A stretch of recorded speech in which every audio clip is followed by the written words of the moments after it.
Gracias, Carlos Alberto. Entonces, te vamos a dar inicio para que puedas ir haciendo tu presentación, ¿vale? Bueno, entonces, buenas tardes. Mi nombre es Carlos Alberto Valencia Hernández, docente de la institución universitaria Pascual Bravo. En ella yo trabajo en la parte de mecatrónica de automatización y vengo a mostrarles el trabajo que hemos desarrollado en el semillero Sauro de la institución universitaria Pascual Bravo. Para ello voy a compartir mi presentación, permítanme un momento.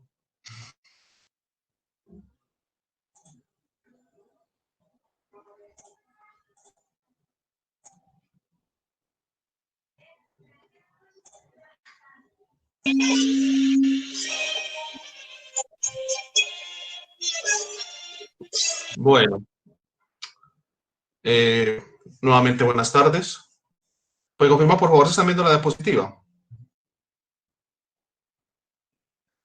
Sí, profe, con mucho gusto. Bueno, entonces el trabajo que les vengo a mostrar se llama diseño de vehículo acuático para la medición de contaminación en lagos.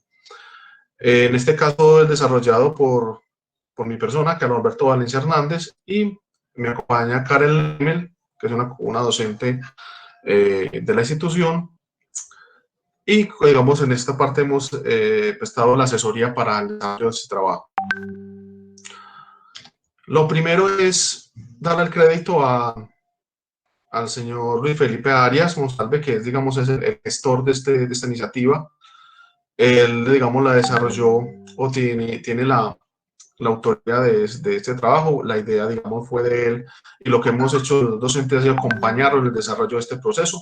Lo que le vamos a mostrar hoy es lo que es el resultado de ese acompañamiento para que lo puedan conocer y que lo puedan tomar como referente si desean desarrollar un equipo similar. Entonces, primero hablemos de aspectos generales. Este equipo es un equipo principalmente hecho en PVC. Se utilizó, digamos, diferentes elementos de tubería.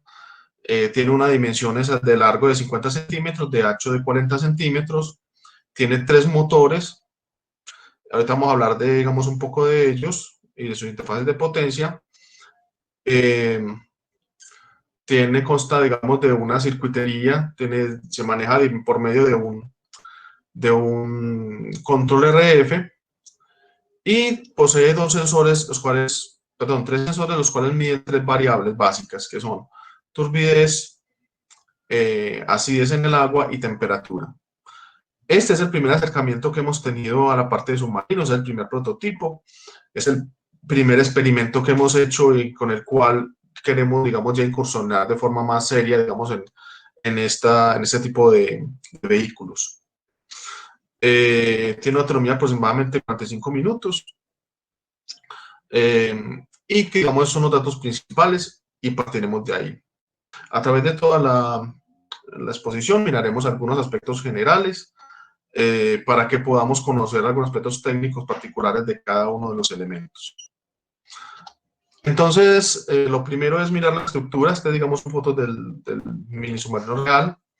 En su parte externa, como les decía, está desarrollado en PVC. Tiene, digamos, unas tapas roscadas en los dos extremos, tanto en la parte trasera como delantera. La parte delantera es para, digamos, una cámara que viene ahí, una cámara para transmisión de imagen, y la parte de atrás es, digamos, donde podemos coger, destornillar y sacar toda la parte electrónica, de la cual hablaremos más adelante. Lo que hicimos también fue colocar toda esa parte electrónica en dos niveles. La parte inferior, donde está el controlador como tal, o el cerebro del submarino, las baterías. En la parte superior, lo que es electrónica de potencia, receptores, transmisión de datos y todo lo que vamos a ver a continuación. Igualmente, esa parte la montamos encima de unos rieles, los cuales pudiéramos sacar en su totalidad del dispositivo sin tener que desarmarlo totalmente para poder hacer reparaciones y ajustes. Esto debido a las experiencias previas en otros prototipos en los cuales ese ha sido uno de los grandes problemas. Uno arma, digamos, los prototipos, pero después de que los arma se da cuenta que hacerle reparación, hacer modificaciones es muy complejo. Entonces realmente lo que hicimos es montar esto en unos rieles y toda la parte electrónica y de potencia se saca totalmente y se puede hacer intervención de él y simplemente después se empuja hacia adentro, adentro cada, digamos, ya queda anclado y ya simplemente se cierra y logramos, digamos, con esto subsanar esos problemas que se generan en la parte de mantenimiento y reparación. Esta, digamos, sería como la parte superior del dispositivo, en la cual tenemos varios elementos, ya vamos a hablar de cada uno de ellos. Como les decía, tenemos dos niveles, está la parte superior, ahí tenemos toda la parte de circuitería general, interfaz de potencia, sistema de adquisición de datos, el receptor con el que manejamos el dispositivo. Y en la parte de abajo, como les decía, tenemos el cerebro, la batería, y también en la parte derecha tenemos toda la interfaz de potencia para manejo de los motores. Sería como la estructura general. Aquí tenemos separados, digamos, los elementos principales. Nosotros utilizamos un Arduino Pilot, que ahorita vamos a hablar de él, como cerebro y como controlador del dispositivo, digamos, del submarino. Tenemos, digamos, las interfaces de potencia, que son unos ESC de 40 amperios para manejo de los motores, un receptor de radio, con el cual, digamos, hacemos la parte de control, y un Arduino Fio, el cual hace la parte de adquisición de datos y transmisión de datos de contaminación o, digamos, de variables de contaminación a una estación en tierra. Hay que aclarar que este prototipo no está hecho para sumersión profunda. Este, como les digo, fue la primera prueba para ver, digamos, probar las tecnologías, los conceptos de qué se podía hacer, teniendo en cuenta de que partimos desde cero y todo, digamos, lo he tratado de desarrollar y generar un prototipo que se pueda construir con lo que tenemos aquí en Colombia, favoreciendo lo mínimo en importación y poder, digamos, replicarlo de forma fácil y con elementos que podamos adquirir aquí. El primer elemento que vamos a hablar es el radio por el que se controla. Este radio, digamos, es un FSTH9X de 9 canales. Es un radio que normalmente se utiliza para la parte de drones o para la parte de modelismo. Lo escogimos, digamos, por la variedad de canales que tiene y la facilidad de implementación. En este caso tenemos un receptor a mano izquierda. Este receptor es un receptor que tiene salidas de PWM, la cual puede adaptar servomotores, motores sin escobillas, motores brushless. Entonces, pues se facilita la manipulación de los elementos y, digamos, también los canales para pasarlos al controlador. Entonces, elegimos esta forma de control. No es muy ortodoxa en la parte de los mini submarinos, pero lo que queremos hacer es después, ya en la siguiente etapa del desarrollo del prototipo, es transmitir esas mismas señales por un canal físico, ¿no? digamos por una parte cableada. En este caso lo hicimos para probar el concepto y que se pudiera manejar y que pudiéramos implementarlo, digamos, en un dispositivo que se sumergiera a menos medio metro, máximo un metro. Esta es la interfaz de potencia. En este caso el submarino tiene 3 motores brushless. Estos motores brushless son motores sin escobilla, los cuales se utilizan normalmente en la parte de aeromodelismo, en la parte de drones. Digamos, con el auge de los drones lo hemos visto, pues, implementados en muchas aplicaciones. Y tiene la particularidad de, por su misma construcción, permiten funcionar sin ningún tipo de modificación dentro del agua. Me explico, yo puedo poner un motor de este tipo. Estos motores los puedo sumergir y los puedo activar, pues, aislando los contactos, y el motor funciona, digámoslo así, sin ninguna alteración. Eso nos permite hacer una extrapolación directamente de las aplicaciones que se hace de la parte de drones aéreos a la parte de drones acuáticos. Eso, digamos, utilizamos 40 amperios para garantizar, digamos, primero los picos de corriente de los motores, que son alrededor de 20-25 amperios, pero también porque como los motores van a funcionar en un ambiente que no es el propio de ellos, sino, digamos, en el agua, entonces pueden presentar picos sostenidos de 30 amperios y, pues, digamos, por ese rango. Entonces, la idea es que tuviéramos esas bases de potencia sobredimensionada para la aplicación que tenemos y que, digamos, si funcionaba como vimos que funcionó, poderla dejar estandarizada y poder aplicar esta tecnología al movimiento del Eh, Algo interesante de esto es que, digamos, estos generan una señal de alterna diferencia. Estos motores como tal, los motores brushless, que son los que tiene el dispositivo, se manejan, digamos, con corriente alterna, lo que permite una extensión en el cableado y poder tener los controladores alejados un poco de los motores y no tener pérdidas en ese caso. Entonces, digamos, esta es la interfaz de potencia. Eso lo acompaña una batería LiPo, una 3 celdas de 2000 miliamperios, lo que le da esa autonomía de funcionamiento, aunque se puede escalar, digamos, para tener una mayor autonomía, baterías de hasta cuatro celdas o 6 celdas, y eso nos daría un tiempo de estimado más prolongado, ¿cierto? Pero digamos, las pruebas que realizamos, las hacemos con prueba con baterías lipopolímero de 3 celdas. Este es el esquema general de conexiones, y si lo advierten,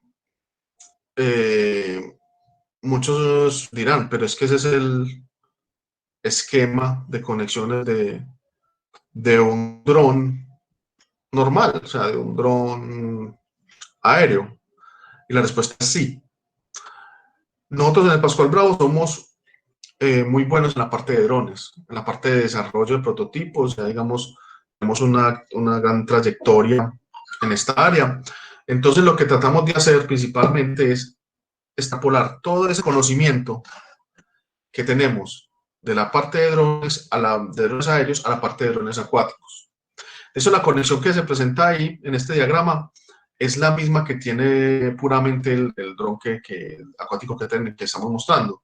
Simplemente que se le retira un motor y uno de inmersión.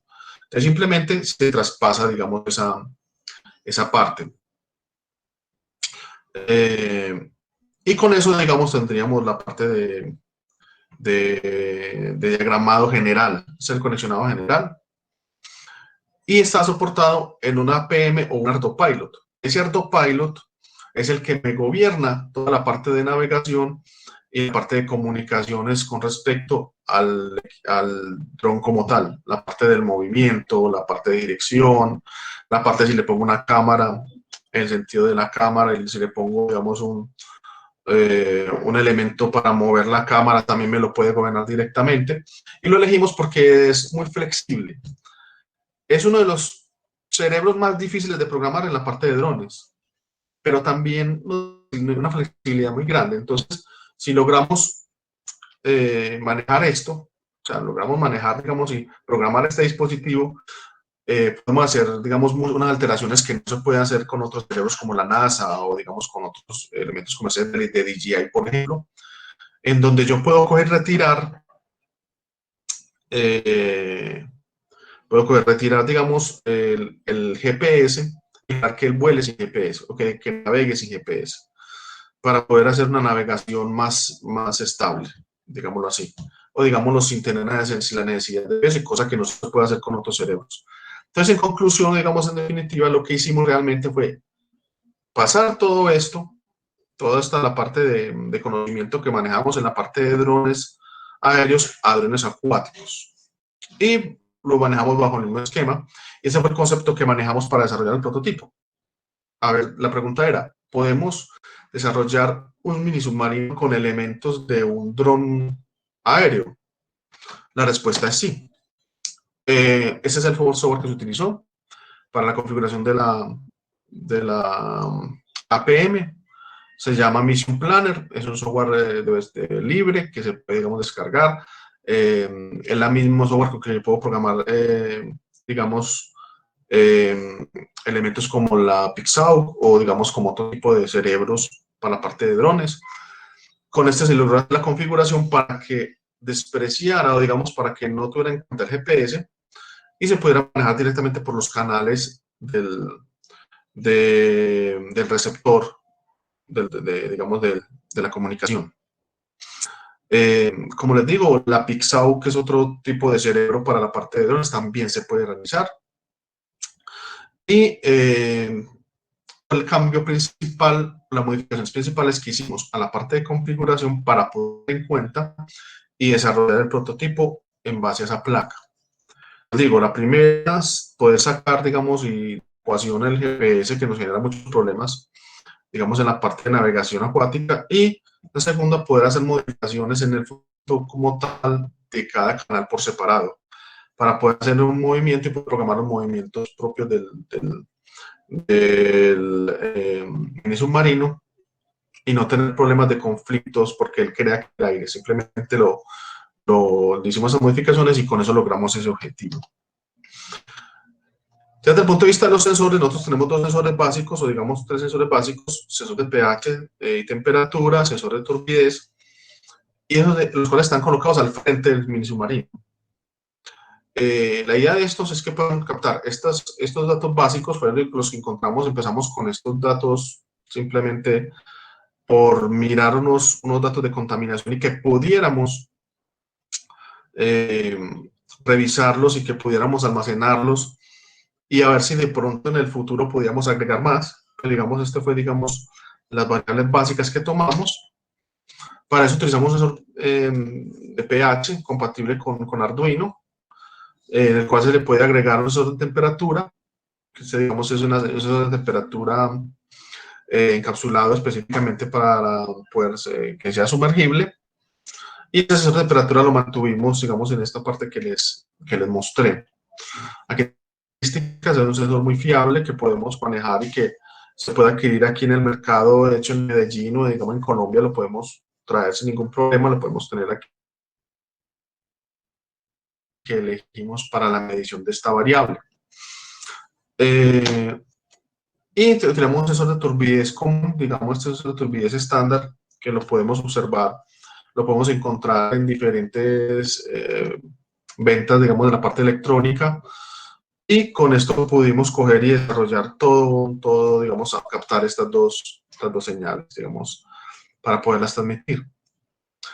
Esto que se hacía, se pasa a un dispositivo, un Arduino Fio, que el Arduino Fio, para los que no conocen, es un Arduino 1, pero con un slot específicamente listo. O sea, no hay que colocar un shield, como digamos como en el Arduino 1, le puedo colocar directamente un módulo XBee para comunicación, protocolo ZigBee.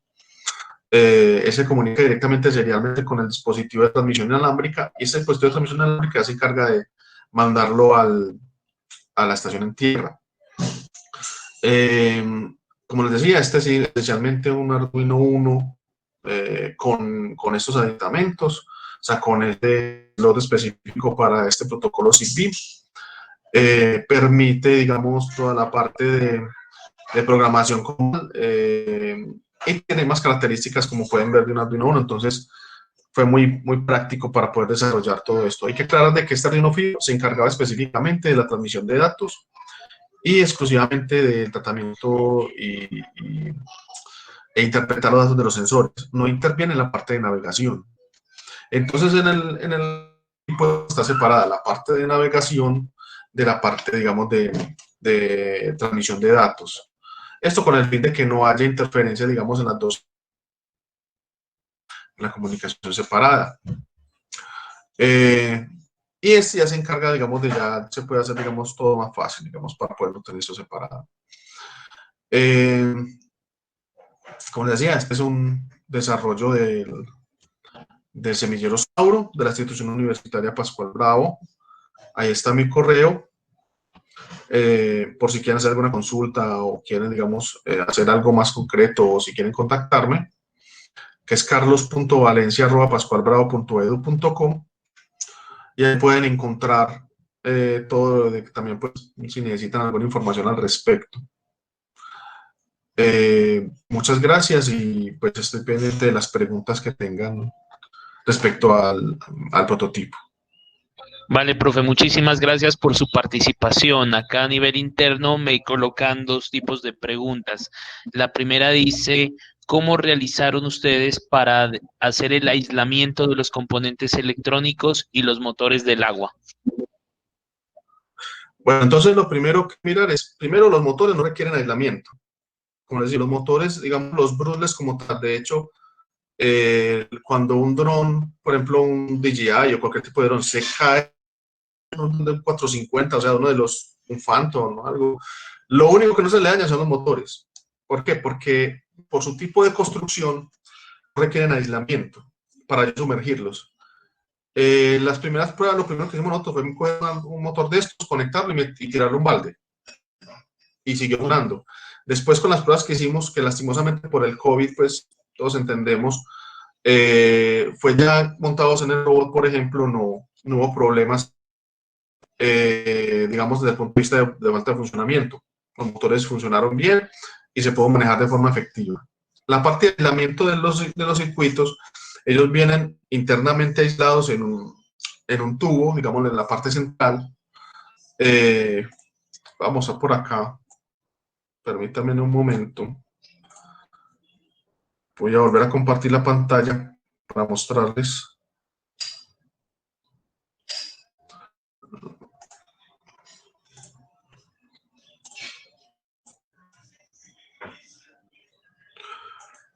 Entonces, en esta parte, todo, digamos, el interior del submarino está aislado, digamos, viene, digamos, con pruebas de estanqueidad. Entonces, la circuitería como tal, como lo vemos acá, entra completamente en el submarino y queda sellado completamente. Entonces, de esta forma, no, digamos, no, digamos, encapsular esto, por ejemplo, en una pasta o algo así, no. Encontramos de que, digamos, con los elementos como, digamos, como resinas y, digamos, con los, digamos así, con los pegamentos propios que se utilizan en la parte de manejo de PVC, no hay problema con la parte de estanqueidad. Solamente los cierres roscados es donde hay que tener en cuenta de que eso debe tener, pues, con un teflón, con una especie de precauciones, que es lo que normalmente se toma, pero no tenemos problemas, digamos, de que un mini submarino hecho con estos elementos es completamente, no tiene problemas ni digamos de filtraciones de agua.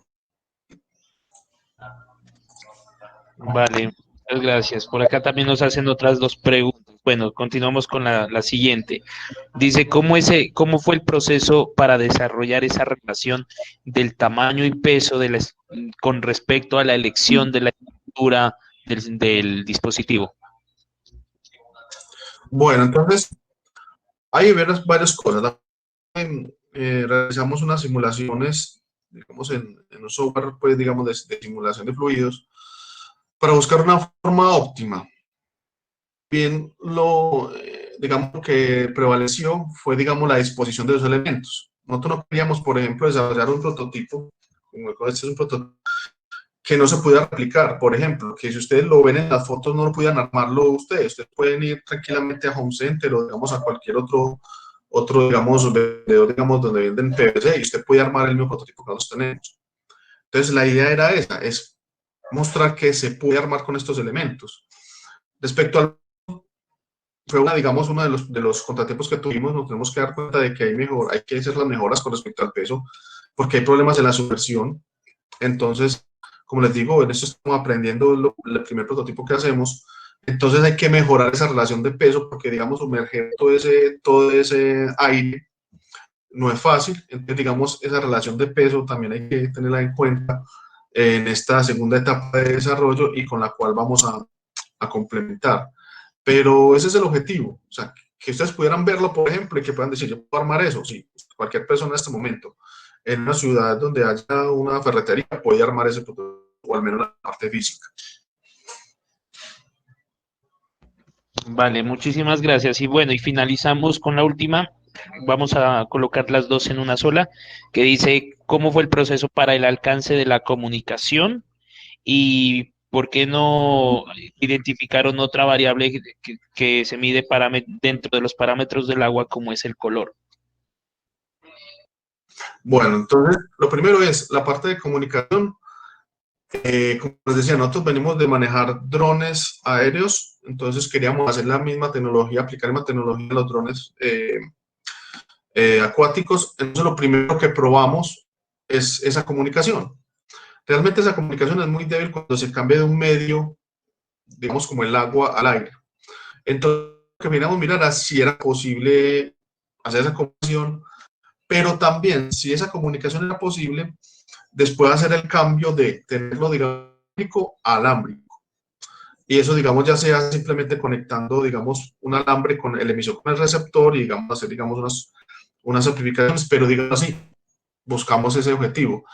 Es verdad, las comunicaciones inalámbricas son muy débiles para ese cambio, entonces por eso decimos que este prototipo no está hecho para sumisión completa. Ya el que estamos desarrollando es simplemente reemplazar esa comunicación por comunicación alámbrica, pero sin alterar el emisor y el receptor.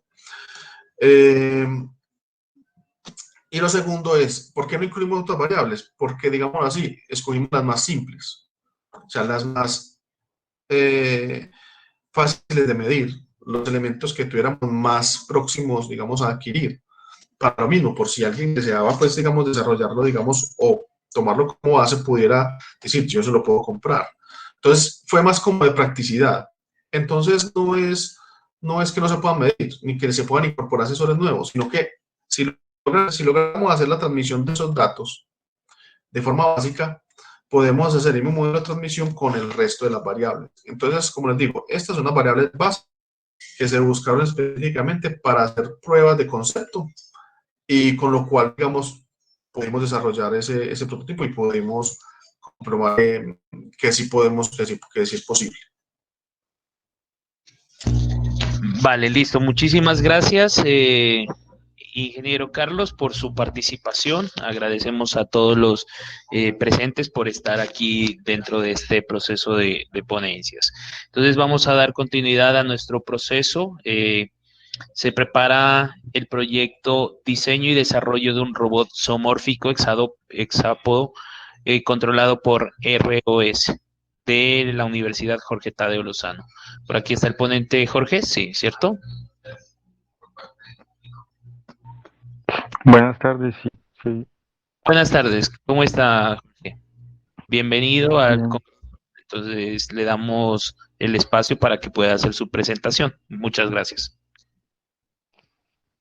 Eh, sí, un momento, es que estoy preparando el video. Habíamos preparado un video para hacer toda la presentación del proyecto y que pues dejaran sus dudas al final. Entonces ya pongo el video. Vale, listo.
Perdón, Jorge, pero el audio parece que no se escucha.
Perdón, no sé si es mi audio o es, no se está escuchando el video, ¿cierto?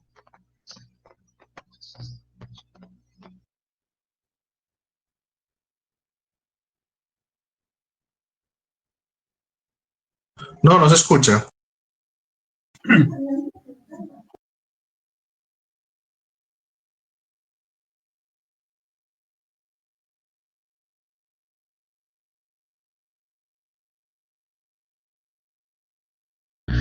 Esperemos a ver si parece que hay una falla técnica mientras hacen el proceso de instalación bien del video. Ok. De pronto, para las personas que ya van sustentando, sería interesante que nos puedan en el chat dejar sus correos electrónicos para ponernos en contacto con ellos en caso de que los chicos tengan algún tipo de inquietudes o los mismos docentes, ¿vale? Gracias.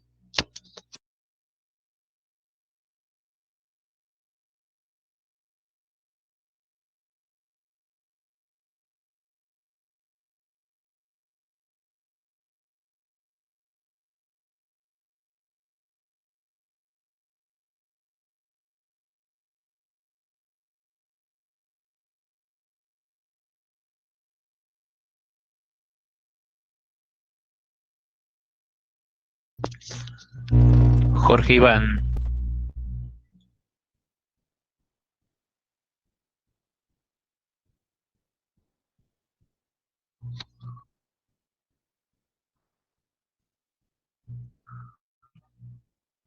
Jorge Iván, ¿nos puedes confirmar sobre la presentación? Eh, sí, ya la estoy colocando en el computador acá, pues no sé por qué no suenan desde el móvil. Vale, perfecto, quedamos atentos.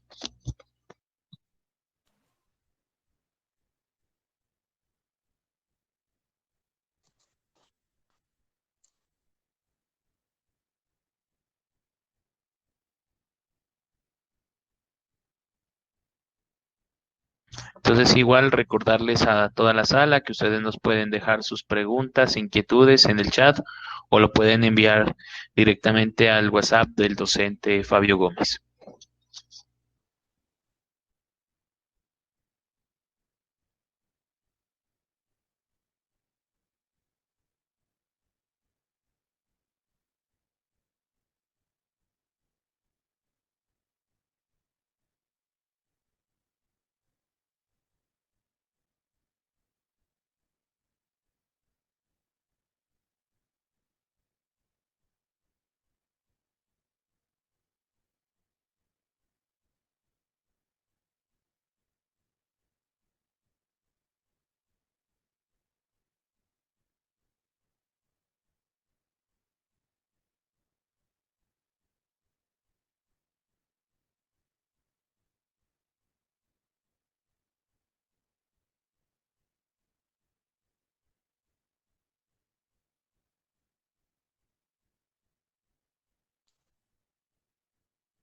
Listo, entonces mira, ahí está el video.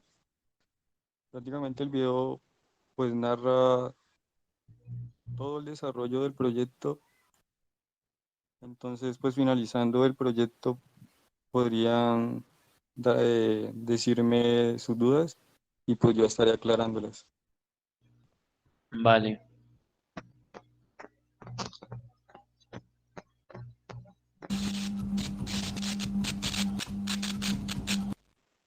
Justificación del proyecto.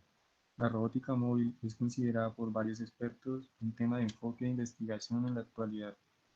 Se estima que muchas de las mejores universidades y laboratorios tienen como eje central este tema. Hoy en día, la automatización y la robótica se encuentran presentes en sectores como el sector industrial, en el área de servicios, en aplicaciones de vigilancia, en aplicaciones militares, en aplicaciones de exploración y rescate, entre otras, siendo los dos últimos sectores mencionados pioneros en este tipo de desarrollos. Ahora bien, de ROS hay que decir que su mayor ventaja es el trabajo colaborativo que ofrece. Al ser tan complejo la creación de un software para robots robusto desde cero, ROS ofrece un entorno en donde equipos de trabajo contribuyen y además se pueden basar en el trabajo de otros equipos. ROS, al igual que la robótica móvil, viene en ascenso y ya muchas universidades adoptaron en sus cátedras la utilización de este framework. Siguiendo con la línea de proyectos de grado como CLIPE, por Juan Sebastián Platín, diseñador industrial y tecnólogo en robótica, y diseño de sistemas de control para brazo Scoreboard por Ian Suárez y Luciano Herrera, ingenieros en automatización, que dejan guías de aprendizaje para los estudiantes en diferentes temas. Se desea realizar un proyecto que contenga entre sus entregables guías de aprendizaje sobre los distintos temas tratados durante la realización del proyecto. Objetivos del proyecto. Objetivo general. Desarrollar guías educativas para la programación de robots con base a un robot hexápodo, el entorno ROS y su respectiva simulación en el software Gaseo. Objetivos específicos. Construir una araña de 6 patas, la cual utiliza como un sistema de control una Raspberry Pi y el framework ROS. Estudiar y desarrollar un software que permita planear trayectorias de la araña. Desarrollar la simulación del robot usando el software Gaseo. Desarrollar una interfaz para que el usuario pueda operar la araña. Y como último objetivo específico, desarrollar una guía de laboratorio para que los estudiantes desarrollen y conozcan. Decidimos embarcar todo nuestro proyecto sobre ROS y las herramientas que ofrece para el desarrollo de aplicaciones para robots, por varias razones. Estas se irán mencionando durante los próximos minutos. Además, se anexaron las definiciones de algunas otras herramientas que se usaron para trabajar en el desarrollo de un modelo físico del robot. Las siguientes definiciones son introductorias y en su mayoría extraídas desde las páginas oficiales de cada plataforma.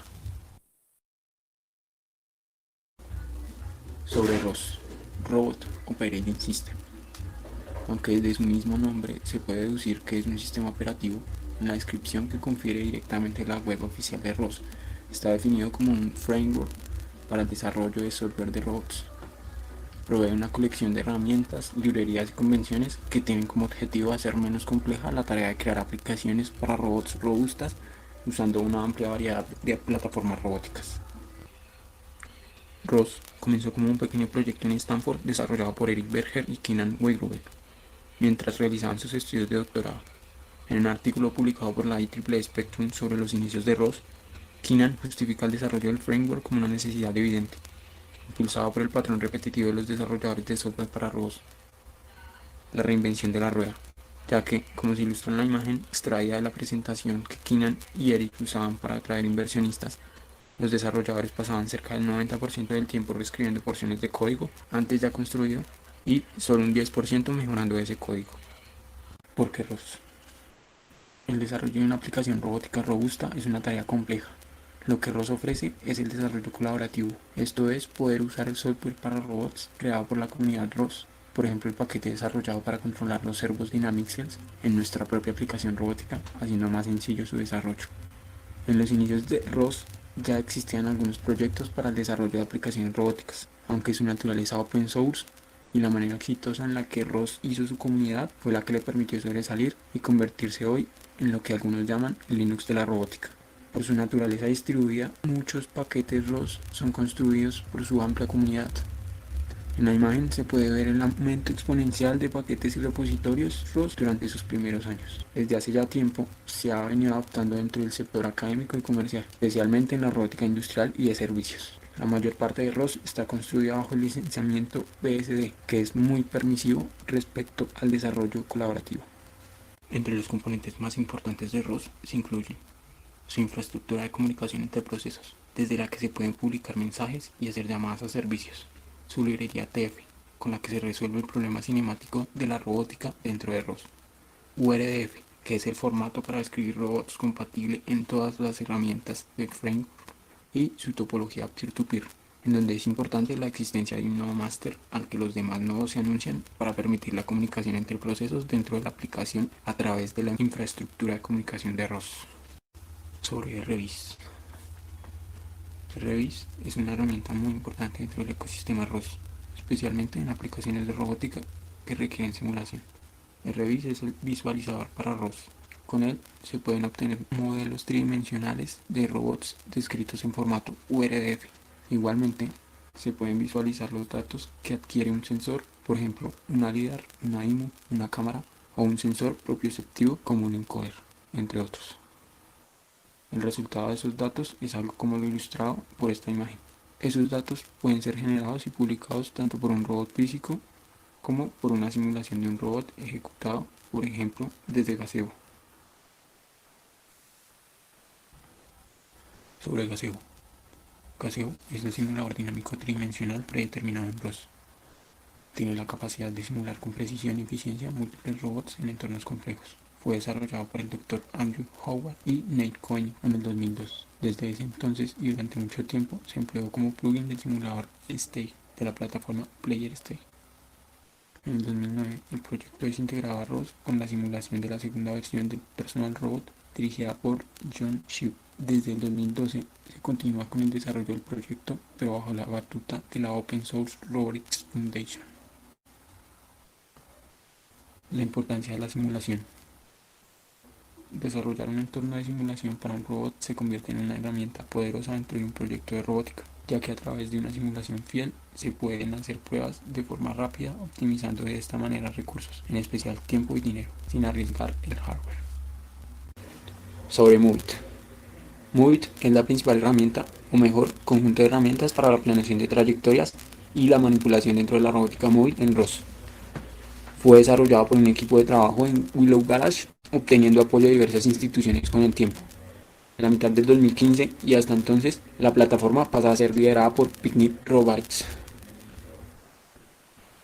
El núcleo de Movit es el nodo Move Group. Si se imagina Movit como un sistema circulatorio, puede decirse que el nodo Move Group es el corazón. Actúa como integrador para todos los componentes dentro de Movit. Se pueden acceder a las acciones y servicios proporcionadas por el nodo Move Group desde C++, desde Python o a través de una interfaz gráfica de usuario. Planeación de trayectorias. La planeación de trayectorias es la búsqueda de una sucesión de puntos en el espacio para un robot, los cuales establecen un punto de referencia inicial y una posición final. La configuración de una trayectoria queda definida por la distribución de los obstáculos que rodean el entorno en el que se encuentra el robot, por la geometría de este y sus capacidades de movimiento. De esta manera, la topología del entorno restringirá el espacio libre de obstáculos, en el que se establecerán las trayectorias para alcanzar la posición deseada.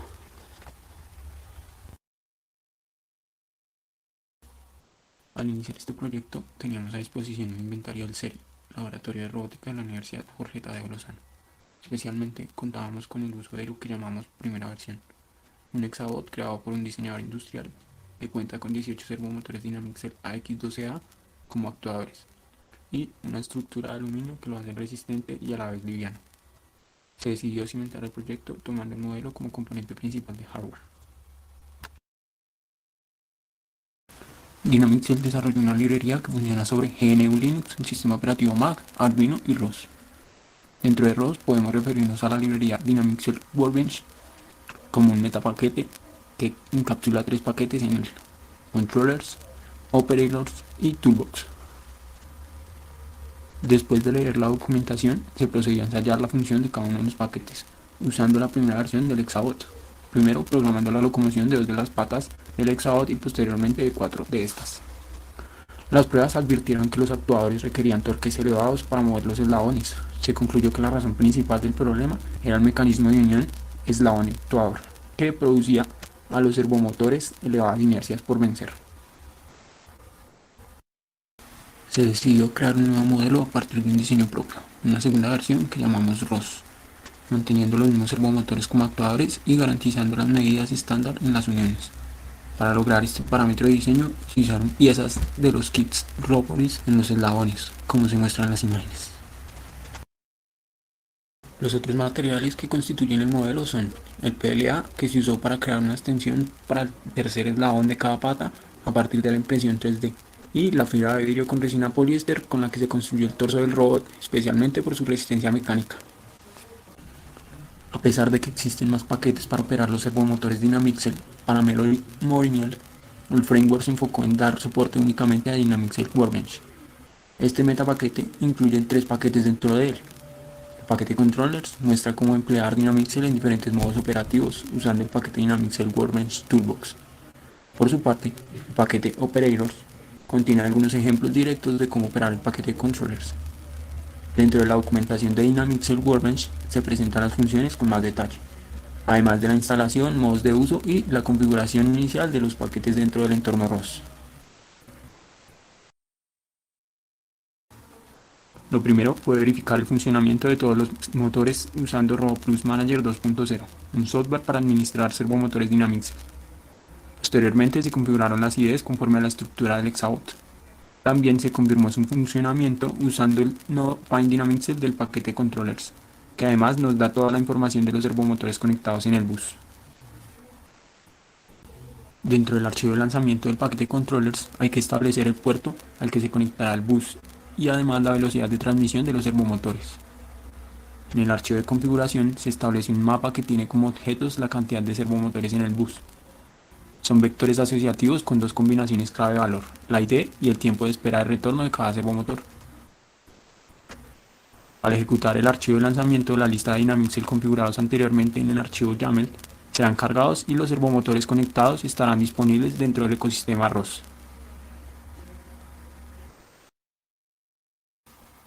Dentro del archivo de configuración del paquete Operators se crean los comandos formados por los pares motor-posición que tendrán que seguir los servomotores. El archivo se forma por dos mapas de configuración para no operators, Joint y Motion. El primer mapa incluye la lista names, que comprende los nombres de todos los servomotores configurados en el primer archivo YAML. El segundo mapa incluye una nueva lista llamada names, formada por una lista de vectores asociativos.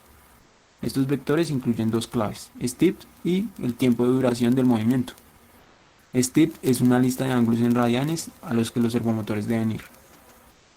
Esta lista es emparejada con la lista names del mapa joint, de manera que estas deben contar con la misma cantidad de elementos. De lo contrario, se generará un error. En el ámbito de este proyecto, el nodo Operators toma especial protagonismo, ya que este es el ejecutable que más requerimos editar para lograr nuestros fines.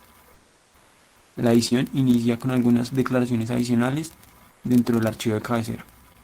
En concreto, se agregó un tema que junto al ya existente forman la infraestructura de comunicación que usará el nodo para publicar las trayectorias a seguir por los grupos cinemáticos formados.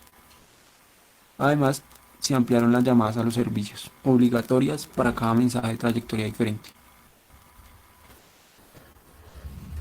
A continuación, se editó el archivo de código fuente del nodo. Para este archivo se implementaron las declaraciones que fueron adicionadas en el archivo de cabecera. Es práctico mencionar que el algoritmo de publicación usado en el nodo comienza con el llamado a la función getTrajectoryInfo, que recibe como argumentos el nombre del archivo YAML que contiene los comandos de locomoción, una instancia de joinTrajectory y un string.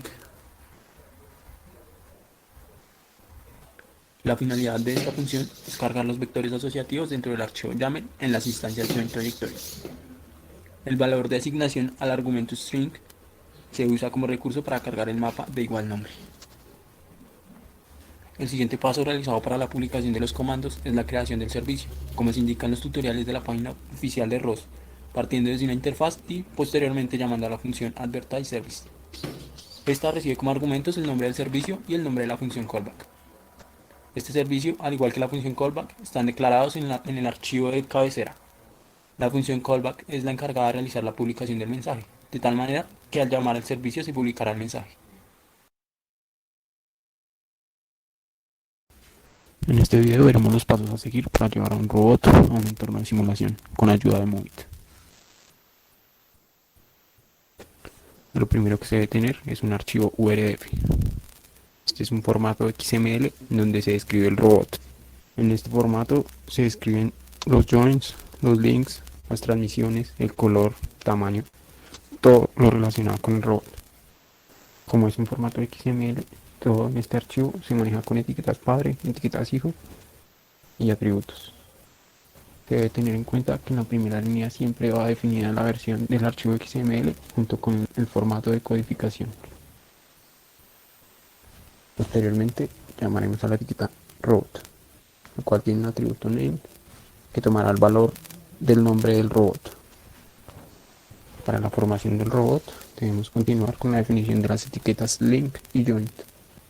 Dentro del link, a su vez, se definirán tres etiquetas: visual, que contendrán las mallas visuales del robot; collision, en donde se definirán las mallas de colisión las mallas simplificadas con las que se realizarán los cálculos de colisión del robot. Y por último, inercial, donde se definirá el peso y la matriz de inercias del robot. Los valores de la matriz de inercias del robot se logran utilizando un software CAD como por ejemplo Autodesk Inventor. Para lograr una óptima simulación se debe utilizar la etiqueta Mesh dentro de las etiquetas Visual y la etiqueta Collisions. Esta etiqueta tiene el atributo FileName, que tomará como valor la dirección de los archivos en formato STL o .dai del robot. Las uniones del robot serán definidas con etiquetas joint. Esta etiqueta tiene como atributos el nombre de la unión y el tipo de la unión. Además, tiene como etiquetas hijo la unión padre, la unión hijo. En caso de que la unión sea de giro continua, se deberá definir el eje de giro. También se debe definir el origen cartesiano del eje de giro. Y además, en el caso de que la unión sea paralela, se debe definir la etiqueta mimic joint, que recibe como atributos la unión a imitar y un número que será la escala de movimiento de la unión. Movit es un software de manipulación que funciona sobre ROS y que usa todas sus tuberías para lograr, entre otras, la manipulación y simulación del robot. Cuenta con este asistente de configuración que genera un paquete con archivos de configuración y el respectivo formato SRF del URF que se ha cargado. Lo primero para crear un nuevo paquete es cargar un URF buscando la ubicación del archivo como se muestra. Posteriormente se debe generar una matriz de colisiones que reduce el cálculo de las colisiones en tiempo de ejecución, eliminando las colisiones de los eslabones que siempre están en contacto y las que nunca lo estarán.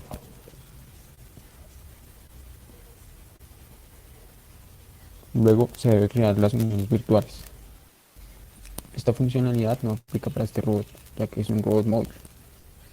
Generalmente los manipuladores industriales siempre deben llevar una unión al mundo.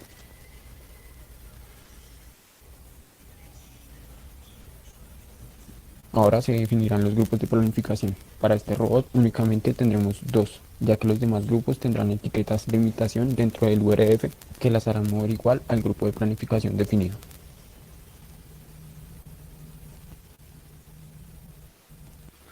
Ahora debemos definir las uniones y la cadena cinemática que conforma el grupo de planificación para que el solucionador de cinemática funcione correctamente. Aquí es en donde se definen las poses principales del robot. Con esto OMPL planificará las trayectorias desde RBs para al final obtener un movimiento continuo. Por ejemplo, la cinemática en avance del robot en un robot móvil o para un manipulador industrial que el gripper logre agarrar un objeto.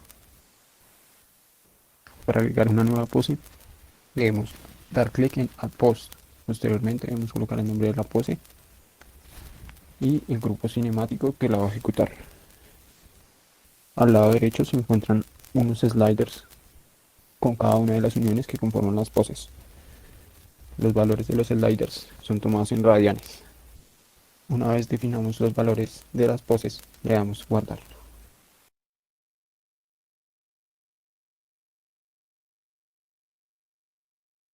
El asistente cuenta con dos configuraciones para definir los efectores finales y las uniones pasivas de un robot.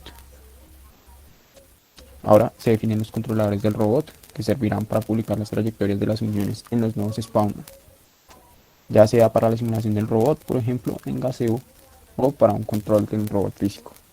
También encontramos espacios para definir los sensores del robot y un espacio que generará el URF con las etiquetas Transmission y gaseo necesarias para la simulación en gaseo de nuestro robot.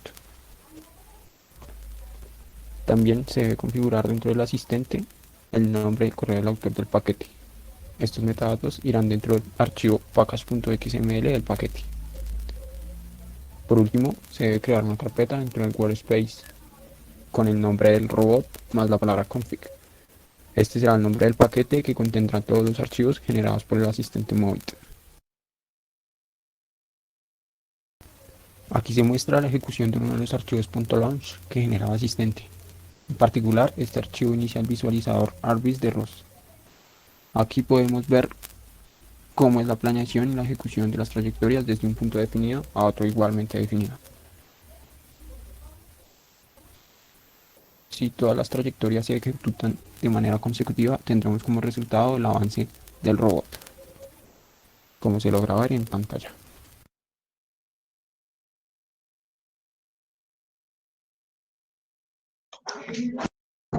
Chicos, les quedan 5 minutos.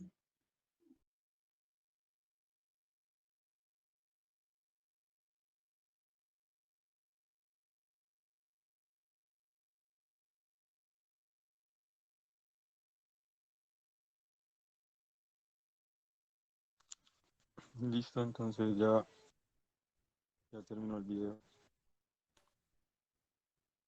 Entonces no sé qué dudas tengan. Vale, mira que acá en el chat tenemos una pregunta que nos hace Daniel Fuentes. Nos pregunta, ¿qué tanta facilidad encontraron con la programación y documentación en los servomotores Dynamic Cell? Para esos servomotores, la misma compañía Robotis se encargó de hacer un tutorial en donde mostraba los comandos básicos para operar los Dynamic Cell y también de cómo configurar los archivos YAML, que cambiarle la idea a los motores, que cambiarle el nombre y esto. Ahí aparece un tutorial pues que lo explica todo. La misma compañía Robotis se encargó de hacer este tutorial.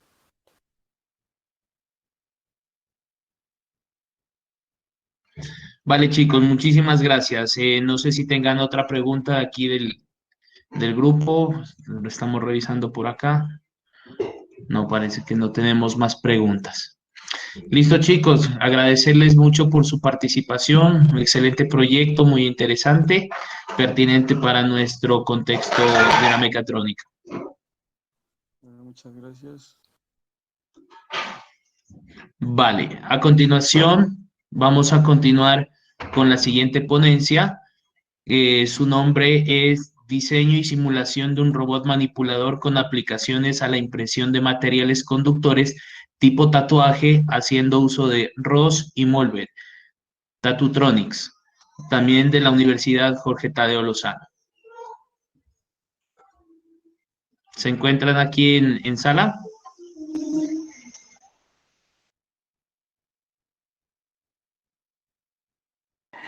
Bueno, buenas tardes. Parece que me acabo de llamar el estudiante. Muy buenas tardes. Habla Olmer García, profesor allí de la Tadeo, eh, que tiene, que tiene problemas de conexión porque eh, él está en las afueras eh, está en un lugar de difícil acceso. Entonces, pues les voy a poner aquí el video. Qué pena, no sé si alcance a responderles alguna pregunta, pero voy a ponerles el, el video. ¿Listo? Vale, profe, no hay problema.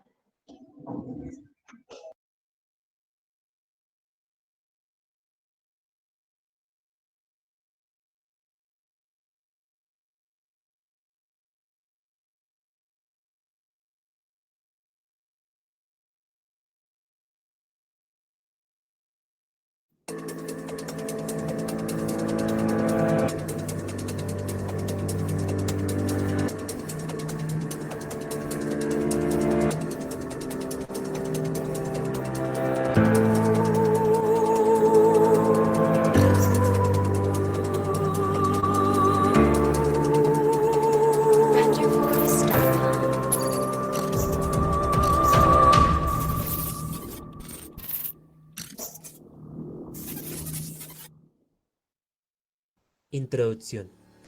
La robótica industrial, como una de las ramas de la mecánica, trata de la construcción y programación de robots manipuladores usados principalmente en la industria de manufactura y procesos industriales. Hoy en día, gracias a la industria 4.0 que ha revolucionado la manera de ver y hacer las cosas, las aplicaciones de los robots manipuladores son diversas en educación, arte, cine, dibujo, pintura, entre otras aplicaciones. Por lo anterior, nace Tatutronics, un proyecto de diseño de un robot con el fin de realizar tatuajes de forma segura y precisa. Objetivo general. Realizar el diseño y simulación de un robot a través de ROS industrial y sus diferentes componentes con el fin de aplicar al oficio de tatuar. Objetivos específicos. Realizar modelo CAD del robot.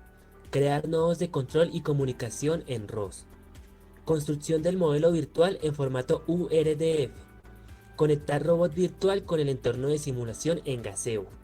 Realizar planeación de trayectorias robóticas con Movit.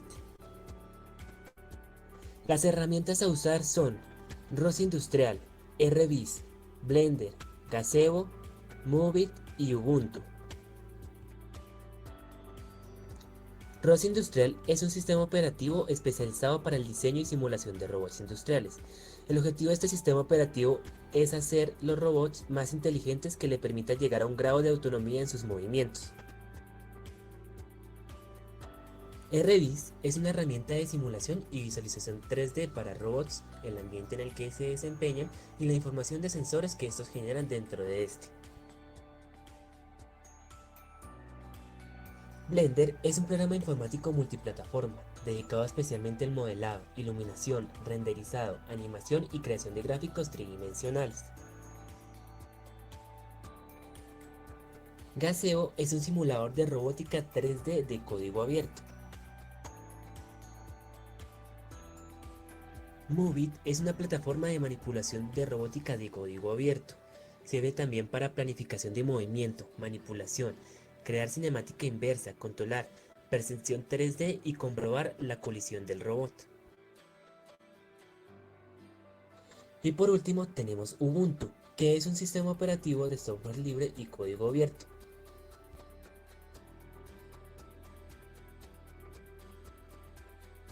En la metodología se tuvo conceptos como el diseñar, modelar, programar, simular y ejecutar.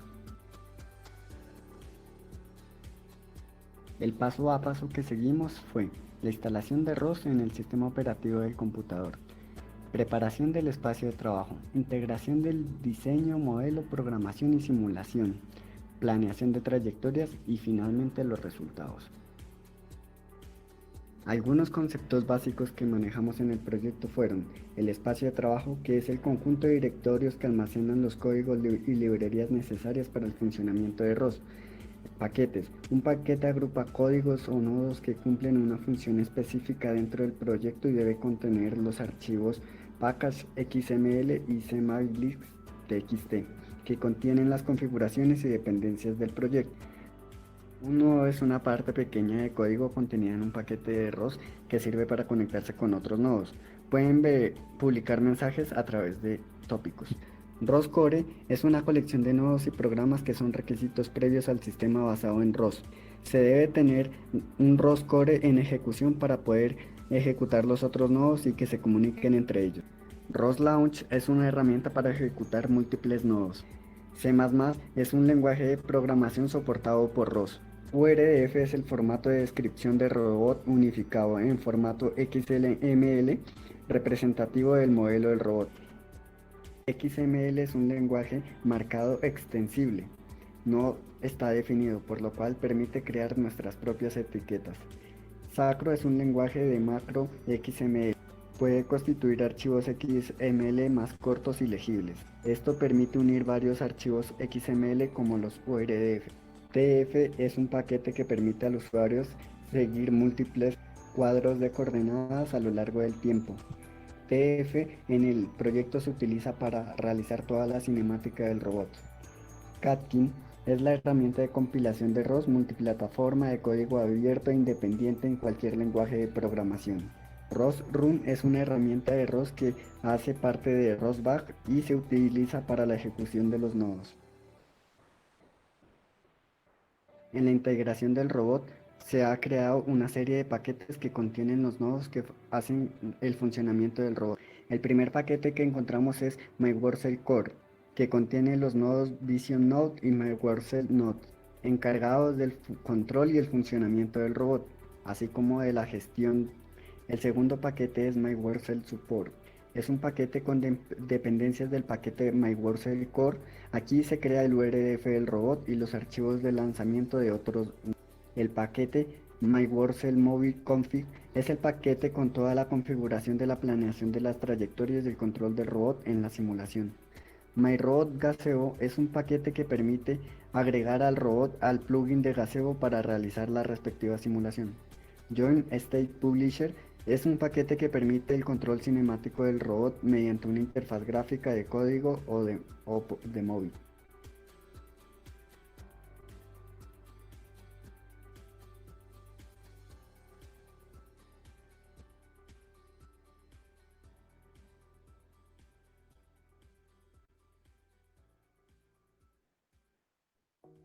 Resultados. Al final del trabajo de diseño y simulación se obtuvo los siguientes resultados. Un modelo de robot en el formato de descripción universal URDF. Simulación del modelo dinámico del robot. Un robot en un entorno virtual. Se logró la integración del robot virtual con Movit para la planificación de trayectorias. Conclusiones. 1. El diseño y simulación con ROS es una buena técnica que nos permite visualizar y evaluar los mecanismos y parámetros de un robot. 2. Para tener un mejor rendimiento a la hora de trabajar con ROS, lo mejor es trabajar con Linux nativo, ya que a través de una máquina virtual genera ciertos déficits de funcionamiento. 3. Se puede conocer a fondo la cinemática y dinámica de un robot a través de las herramientas ofrecidas por ROS Industrial. Y cuarto y último, para realizar un robot es bueno trabajar la simulación en simultáneo con la realización real, ya que los resultados pueden variar por diferentes situaciones físicas o de software.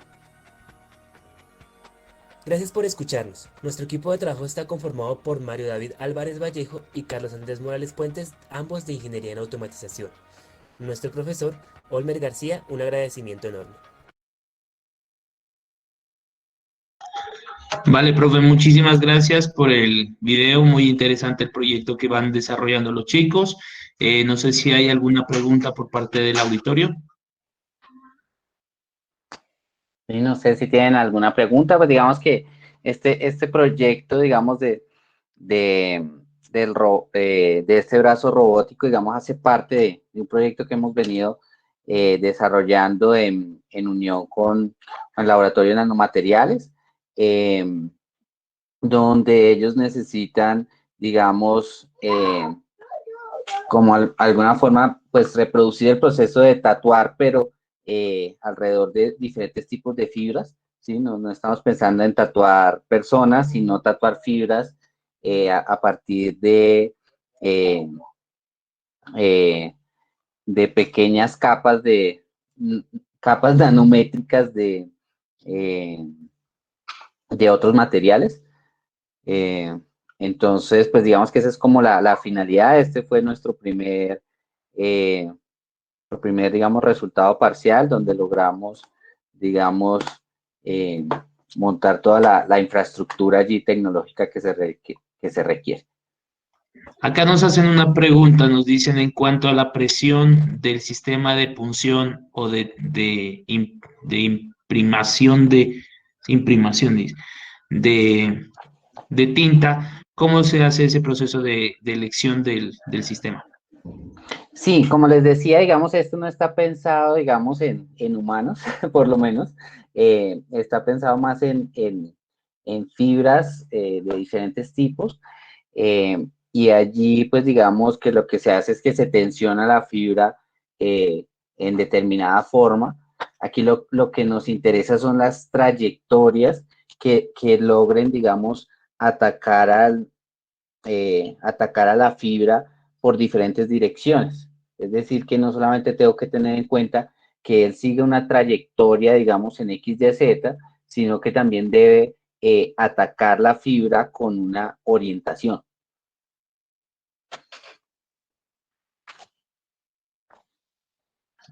Vale, listo, profe. Muchísimas gracias por su participación. Gracias a los chicos por haber participado dentro de este congreso.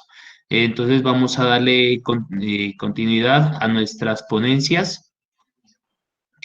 Para continuar vamos a mirar el proyecto Diseño e Implementación de un banco de prueba para la unidad de control de motor automotriz, a cargo de David Orlando Ruiz. Buenas tardes. Buenas tardes, David. Ya presento. Vale.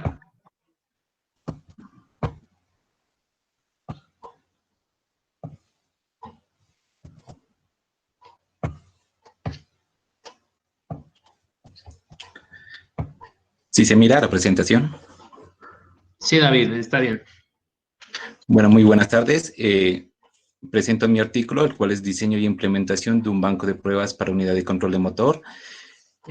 Presenta David Ruiz Santa Cruz, asesorado por el magíster Dagoberto Mallorca. Introducción. En los últimos transcurso años, los sistemas de inyecciones mecánicos han sido sustituidos por sistemas de inyección electrónica, los cuales están compuestos por sensores y actuadores y por una unidad de control de motor.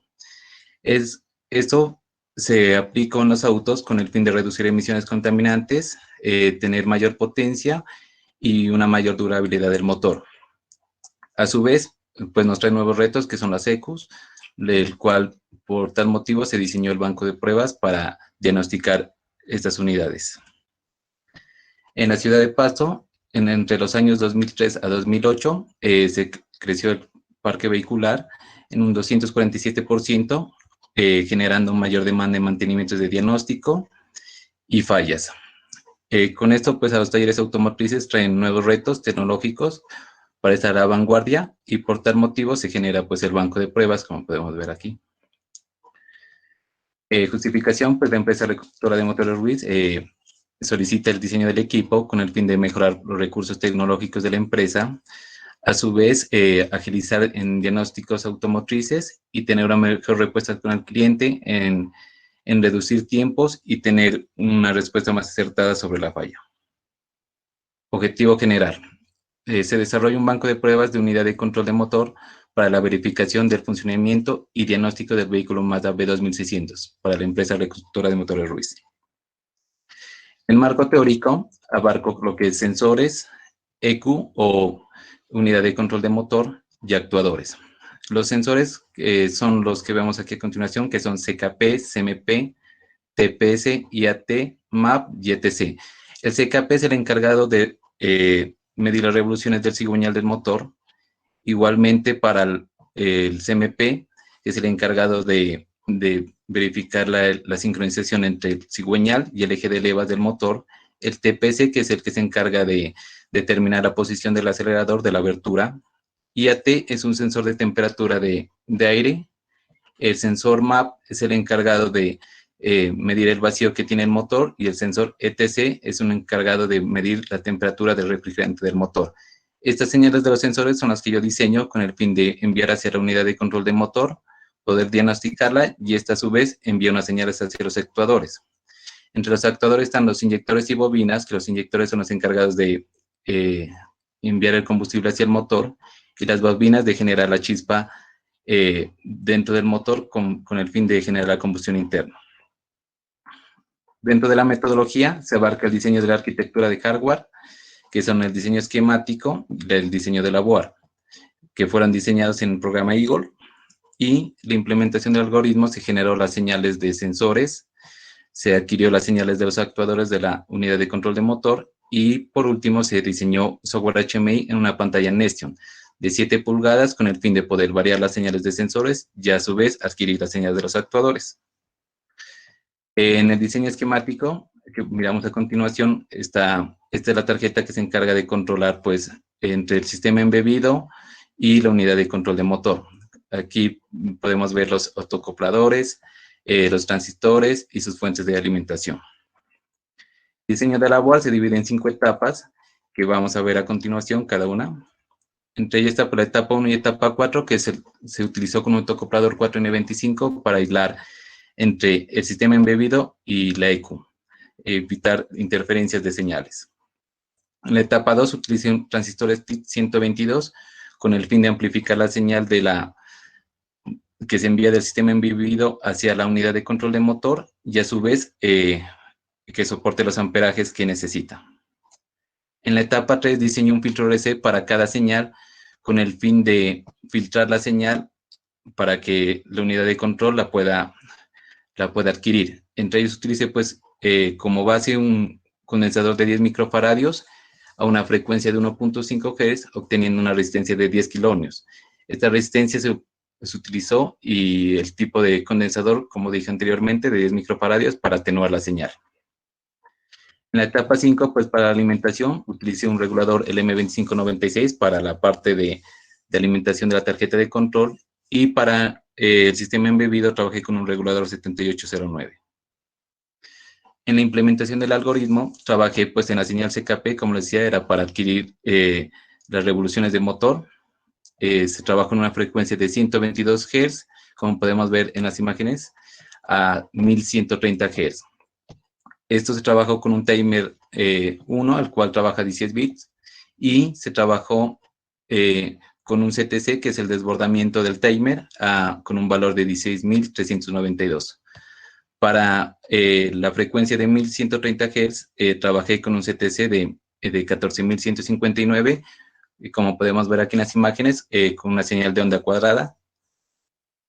Igualmente para la señal CMP, trabajé con una frecuencia de 374 Hz a 880 Hz, también con una señal de onda cuadrada, y con un timer 2, el cual trabaja 8 bits, obteniendo un CTC de 41.7, y para 880 Hz un CTC de 17.75.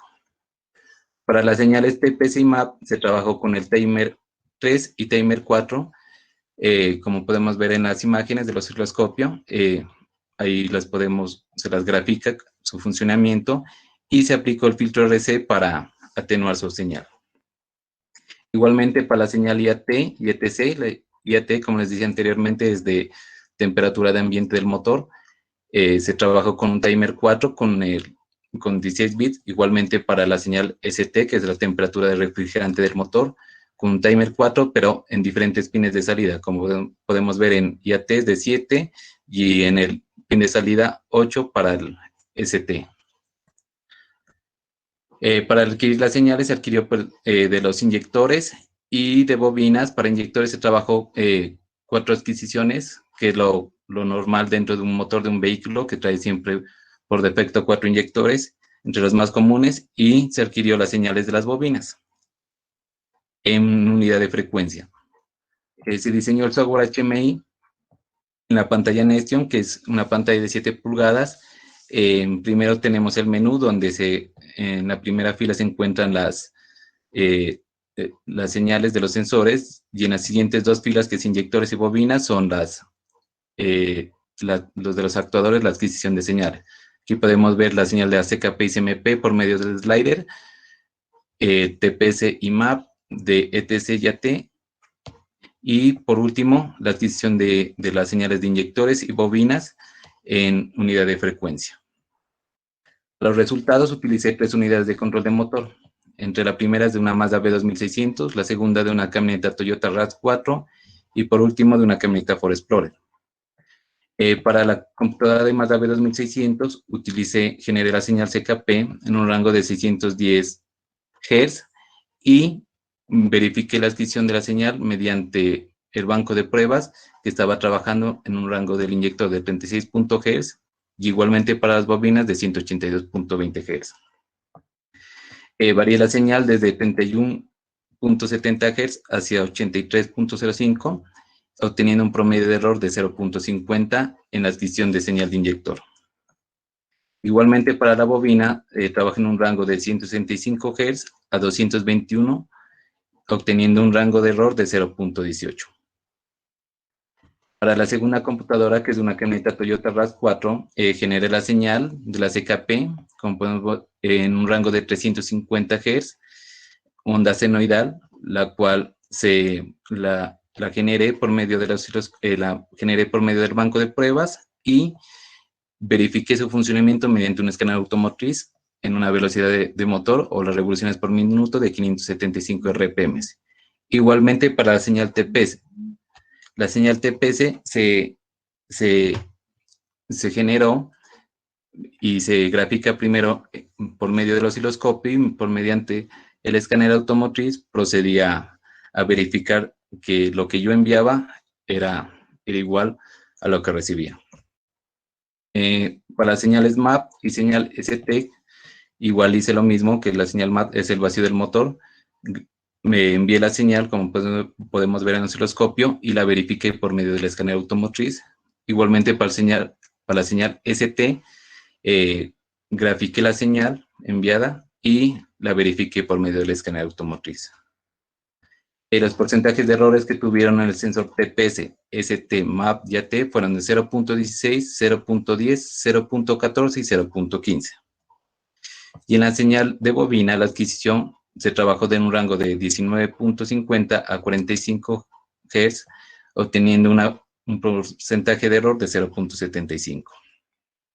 Finalicé con la computadora de una Ford Explorer, donde mediante el banco de pruebas desconecté el socket que va hacia el sensor y ingresé la señal del equipo, verificando también por medio de un escáner automotriz que la amplitud de voltaje, como podemos ver, que es de 0.96 voltios, la recibía la unidad de control de motor. También generé una falla para ver cómo funcionaba el equipo, reduciendo su amplitud de voltaje a 0.17, obteniendo un código de diagnóstico de falla, pudiéndolo verificar por medio del escáner automotriz. Esto igualmente lo realicé mediante una señal de IAT, que es la temperatura de ambiente del motor. Mandé el voltaje de amplitud de señal, que es de 3.07 voltios, verificándolo por medio del escáner automotriz. Y también realicé una prueba de falla de diagnóstico para verificar si nos entregaba un código de error. Como podemos saber, si falla la unidad de control de motor bajando la amplitud de voltaje. Por último, también el equipo sirve como un osciloscopio, el cual permite verificar a qué frecuencia está trabajando el inyector, y lo comprobé pues con un osciloscopio en un rango de 6.3 Hz y con el equipo que diseñé, el banco de pruebas, a 6.4 Hz. Por último, en las conclusiones, pues el porcentaje de error que se obtuvo en las diferentes tomas de datos en la EQ Mazda B2600 fue de 0.5% para inyectores, de 0.18 para bobina, y en la unidad de la EQ Toyota RAV4 se tuvo un error de porcentaje de 0.7 para bobinas. También el uso de banco de pruebas pues permitió disminuir procesos de comprobación de vaqueo, generando un diagnóstico rápido del funcionamiento del EQ, evitando que el cliente haga un gasto innecesario en repuestos. Como trabajos a futuros para mejorar el banco de pruebas es implementar una base de datos que permita actualizarse a las nuevas señales para poder testear un mayor número de EQs y a su vez poder comparar este tipo de señales con otras unidades de control de motor. Por último, convertir el banco de pruebas en un sistema multifuncional que permita verificar el funcionamiento de actuadores tales como bobinas, inyectores, cuerpos de aceleración y electroválvulas.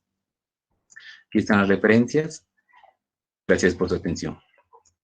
Cualquier duda o inquietud me pueden escribir al correo. Muy bien, David, felicitaciones por tu proyecto. No sé si dentro del aula hay preguntas. El micrófono queda abierto para que puedan hacer sus preguntas.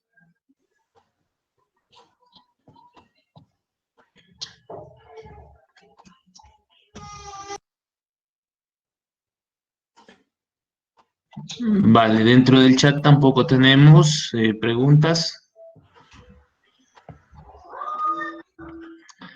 Listo, David. Agradecemos mucho tu participación. Felicitaciones por tu proyecto. Gracias a ustedes. Ok. Entonces vamos a dar continuidad a nuestra última ponencia de la tarde, denominado Vehículo Aéreo No Tripulado para Monitoreo, Registro y Transmisión de Parámetros de Calidad del Aire, de la Institución Universitaria Pascual Bravo. ¿Se encuentran en sala?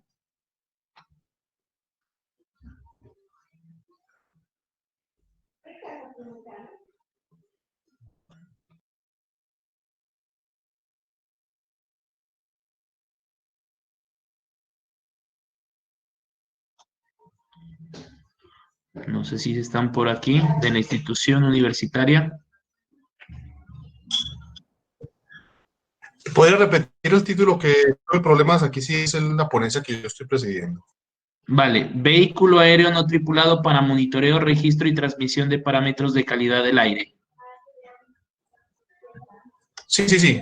Lo que pasa es que como se suponía que era las 5, está por Claro. acá un poco distinto.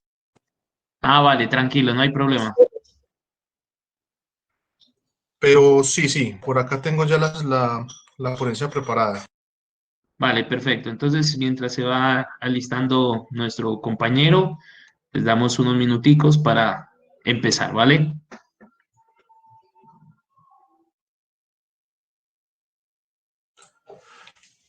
Entonces inicio yo. Sí, sí, claro.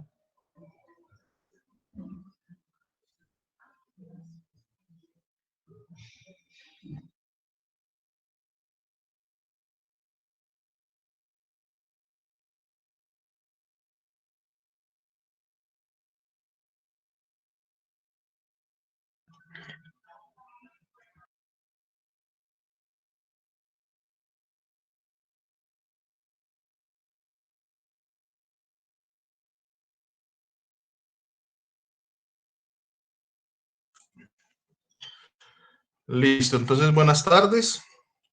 Voy a compartir la pantalla para que todos puedan ver la presentación. Permítanme. Vale, perfecto.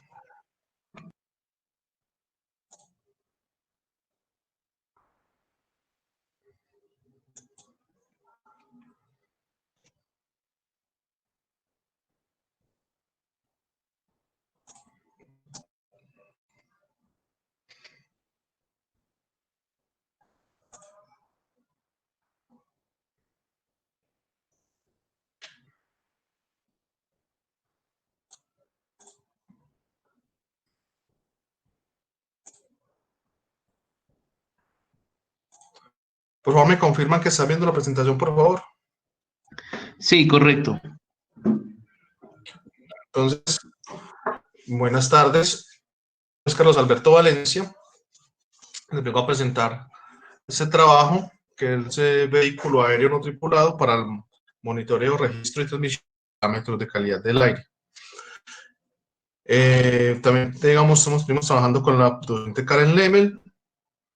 Es un trabajo, digamos, algún tiempo ya trabajando, alrededor de 3 años, y queremos mostrar, digamos, las etapas finales en que llevamos el equipo, digamos, ya, y el proceso que llevamos realizando. Entonces, antes que nada, este proyecto se inició con el estudiante Luis Cartagena. Lastimosamente, él fue en el año 2016, a finales del año 2016, y la institución y el semillero Sauro decidió continuar con su legado del dicho proyecto. Entonces, ¿de dónde surgió? Surgió básicamente de que en la ciudad de Medellín se presentó en el año 2016, en febrero, una contingencia climática en la cual hubo un cambio climático brusco, digamos, nunca hemos tenido una crisis de esta magnitud, pero la pregunta no fue tanto por la crisis, sino qué pasó con los sistemas de monitoreo que posee la ciudad. Nosotros, digamos, en Medellín y su área metropolitana, tenemos unos, digamos, puestos, digamos, de medición de cuales nos ayudan a medir los niveles de calidad del aire a través de toda la área metropolitana, pero fue sorpresivo el cambio brusco y la falta de predicción que hubo, digamos, en esta contingencia, en esta primera contingencia. Entonces, y una de las razones era que las mediciones se hacen a nivel de piso, de que esas mediciones, digamos, no tienen altura, no se puede distinguir mucho qué tipo de contaminación hay en las capas superiores o, digamos, como la dinámica de los vientos a una altura considerable y qué es lo que traen esos vientos. Entonces, digamos, buscamos algún elemento, alguna alternativa para poder medir esos sistemas, esa parte de contaminación ambiental, sobre todo alturas distintas y en puntos distintos en los cuales no existen mediciones dentro de nuestra área metropolitana, digamos, donde está Medellín, Bello, Itagüí y algunas zonas, pues, digamos, que tenemos, digamos, en esta área. La respuesta fue este primer prototipo. Esto fue conocido como Cartagena 1, Asuntos de Medición de Calidad del Aire. Fue nuestro primer prototipo alrededor del año mediados de 2017, finales de 2018. Buscamos que este prototipo lo pudiéramos desarrollar, digamos, fue nuestro génesis. Y con esto, digamos, buscamos no reemplazar las estaciones, por decir otra vez, estáticas, ¿cierto? Sino hacer un complemento a esas mediciones y tener una comprensión más grande sobre el comportamiento de esa contaminación. Ese primer prototipo contaba con un frame 450, o sea, con un frame que medía 450 milímetros digamos, de centro de motor a otro centro de motor opuesto. Digamos, es el freno de la estructura, que todo, digamos, todo apasionado a los drones o todo el que ha estado en los drones normalmente arranca con un dron como son chasis de este tipo, que es un chasis en plástico, digamos, resistente, es liviano, permite, digamos, cierto abuso. Y también, digámoslo así, es comercial, digamos, es el que normalmente podemos conseguir de forma más fácil. Entonces, digamos, arrancamos con este tipo de estructura y arrancamos con él y hicimos las modificaciones pertinentes. Eso, digamos, fue el diagrama de conexiones que utilizamos. Nosotros arrancamos con una Ardo Pilot, una APM 2.5 y 2.8, perdón, 2.6 y 2.8. Teníamos receptor, teníamos la parte de GPS para vuelo autónomo, teníamos una cámara puesta, digamos, para la parte de registro, o sea, de 4 canales o digamos de 4 motores, su batería, y esta era la estructura básica de funcionamiento del dron como tal, no de la parte de medición de calidad del aire. Con esto, digamos, hay que aclarar que la gran mayoría, si no son todos los drones que tienen 4 motores, presentan esta estructura, ya sea con un cerebro distinto, pero siempre manejan los 4 motores, los 4 variadores de velocidad OSC, la batería, el cerebro, las palas o digamos para poderlo mover, el receptor, el GPS y ya los otros aditamentos correspondientes, digamos ya que se pongan, por ejemplo, la parte del gimbal o otro tipo de accesorios, pero básicamente todos los drones de 4 motores tienen esta misma estructura. Entonces nosotros nos basamos en esa estructura. ¿Y por qué tenemos el Ardo Pilot? Porque en ese momento éramos inexpertos, no conocíamos bien, digamos, la parte de los drones y además era la más asequible y la que podíamos comprar en ese momento. Entonces esta era la estructura inicial de este dron. Este es el software por el cual se programa esta placa que se llama Mission Planner. Y digamos, esta placa, una configuración extensa, tenía que ser muy detallado, se tenía que manejar demasiados parámetros, era configurar, la ventaja era de que era libre, entonces digamos encontraba uno algunos tutoriales, algunas cosas, pero realmente fue muy complicada ese primer. Nos demoramos aproximadamente para que funcionara alrededor de 6-7 meses para poder lograr que él volara, solamente eso. Ya después se le agregaron a esa parte que ya miramos, la parte de los sensores. Y se pudo, digamos, hacer ya como tal contaminación. Particularmente se utilizaron estos 3 sensores en la parte inicial. Un sensor de calidad del aire, el cual me detectaba diferentes gases como sulfuro, como benceno, como humo. Utilizamos un sensor de CO2, para medir esa variable, y también utilizamos un sensor de humedad y temperatura. Arrancamos con esas variables para hacer la parte de diseño del sistema de manejo de transmisión de datos y la parte de captado de los datos. Los sensores con los que arrancamos, ¿cierto? Unos sensores comerciales que se pueden conseguir, digamos, en tiendas electrónicas, o que, digamos, a nivel de color pueden importar de forma muy fácil, pero no importa sino comprar dentro del mismo país y no hay problema de que hay que importarlos. Ya en el año 2018-2019 seguimos con lo que fue Cartagena 2 y 3, Estos ya eran equipos ya profesionales, con unas más robusta, con unos equipos ya, digamos, de mayor calidad, donde podemos hacer vuelos más extensos, donde pues, se podía acceder a unas alturas más altas, unas alturas más mayores. Ya pasamos de un 450 a este era un 650, o sea, que eran 650 milímetros de un motor opuesto al otro. Ya este es un dron, ya digámoslo así, un poco más de cuidado, es un dron que tiene unas aspas el anterior tenía unas aspas de plástico, este digamos tiene unas propelas de fibra de carbono. El anterior, si tú tenías algún accidente con él y lo cogías, te cortaban, digamos, los dedos, pues digamos así, o la mano.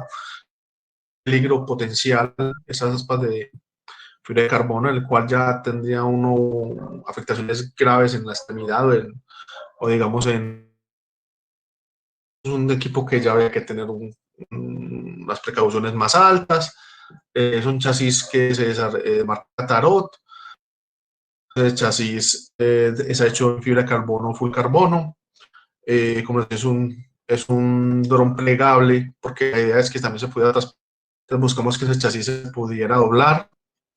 Y digamos, teníamos ese nuevo chasis que en comparación del otro que era un 450 que era de plástico, de fibra de carbono. Tenemos ahí, digamos, las interfaces de potencia, que son los ESCs. En este caso eran unos Win de 40 amperios para los motores que eran aproximadamente unos motores brules, o sea, sin escobillas de 700, de 600, 700 kb, que son, digamos, los motores no tan veloces, pero que son para carga, los que nos ofrecían cargas, digamos, a partir de 4 kilos cada uno, entonces podíamos, ya digamos, estar más libres de poner más elementos, de si se requería poner estaciones más pesadas, y, digámoslo así, tener más autonomía de cuanto al peso. Aquí tenemos una foto de los motores, del proceso de armado que estoy viendo en el laboratorio. Ya acabamos con esto, como les decía, el detalle con las palas de fibra de carbono es que ya hay que tener mucho cuidado con un equipo de estos porque ya puede causar unas afectaciones graves. Entonces tenemos que generar unos protocolos especiales de manipulación, de poder coger y que, digamos, capacitarnos mejor en el manejo de estos equipos, tener unas precauciones con respecto a los motores probar. Entonces, digamos, este proceso de armado fue muy interesante. Ya digamos, este proceso de armado en el Cartagena 2, nos demoramos aproximadamente en el armado 2 meses. En el Cartagena 3, ya como teníamos un equipo de estudiantes y de docentes ya muy capacitados, nos demoramos alrededor de una semana. Entonces, digámoslo así, también se vio el proceso que no solamente contribuyó al desarrollo de este desarrollo, sino que al desarrollo, digamos, de las competencias de los estudiantes y los docentes. Ya por ejemplo, este prototipo ya contaba con sistemas de comunicación. Me refiero a que tenía su control, su radiocontrol como tal, a 2.4 GHz, tenía de parte de FPV, digamos, de realización por cámara remota para navegación, ¿cierto? Porque teníamos dos cámaras, una por navegación, una simplemente por tener su velocidad y no tener latencia, y otra de registro, una GoPro para registro en video de 4K. Y tenemos la parte de ya que es todo lo que es los datos como batería, posición del motor, GPS, comando, digamos, ya para hacer vuelos planeados o diseño de rutas de vuelo. Entonces ya este equipo ya tenía todo este conjunto como tal, cosa que pues, no tenía la primera versión, que era más como una prueba, digamos, de concepto. Esta es una estructura, digamos, ya del equipo como tal, del Cartagena 2 y 3. En este caso tenemos una controladora NASA. Esa controladora, digamos, es mucho más fácil de manejar, es una controladora que permite configuraciones rápidas, es inherentemente estable, entonces, digamos, no hay tanto problema en este caso.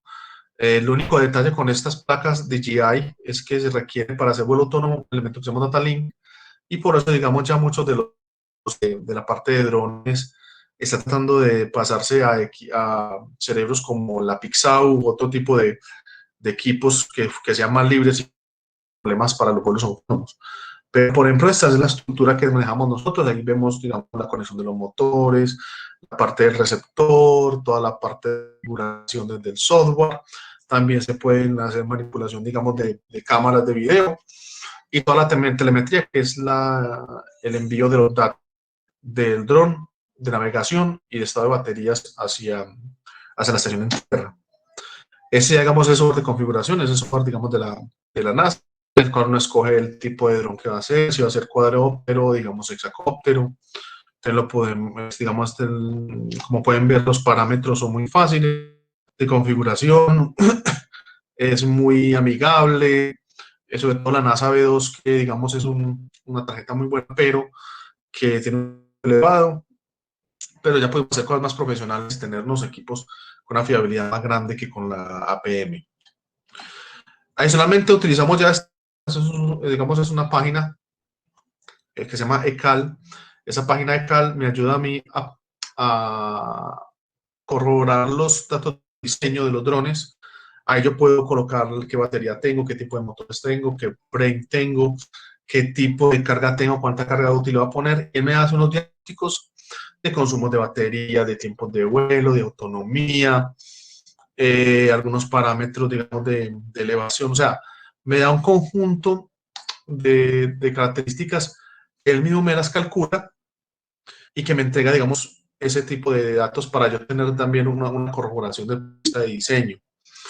Lo ideal es, digamos, yo puedo hacer las dos cosas, puedo incorporarle digamos, los datos de Ofreg y todo esto, y él me arroja la parte de autonomía y de consumos, o también así, ese es el software que uno utiliza para, digamos, corroborar esos diseños que uno tiene, y es totalmente libre, y pueden meter, digamos, sus drones ahí, la configuración. Cuando no son, pues, son drones creados o armados por uno, los pueden tener y él le puede dar unos vuelo y algo interesante, o pues probar diferentes baterías para ver las diferentes variaciones en los parámetros. Entonces utilizamos este software para hacer la parte de diseños. Ya hablando de los sensores implementados en estas 2 y 3, ya hicimos el otro está más cableado, era más, digamos así, un diseño más sucio. Este ya diseñamos unas tarjetas específicamente.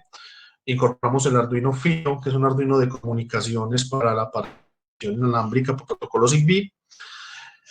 Y incorporamos 2 sensores nuevos, además de los 2 que vimos ahorita. Incorporamos el sensor NOVA, medición de material particulado de PM10 y PM2.5, que digamos son los dos más relevantes, digamos la material particulado que genera más problemas. Eso es el sensor láser de muy buena precisión. En este caso, por ejemplo, en ese momento lo tuvimos que importar. No se conseguía aquí en Medellín ni en Colombia. Entonces ya después, ya digamos, parece que están empezando a traer, pero en ese momento, en el año 2019, a finales del año 2019, no se podía conseguir. Había que importarlo directamente. Eso es lo que importamos directamente de China, pero creo que ya lo conseguirá aquí en Colombia. Este fue, digamos, la gran incorporación. Esto nos ayudó a tener una cantidad de datos, una mejor comprensión. Y este parámetro que cuando estuvimos aquí en Medellín, particularmente con las crisis de calidad del aire, fue, digamos, el PM2.5 el más relevante, digamos, el que se hacía más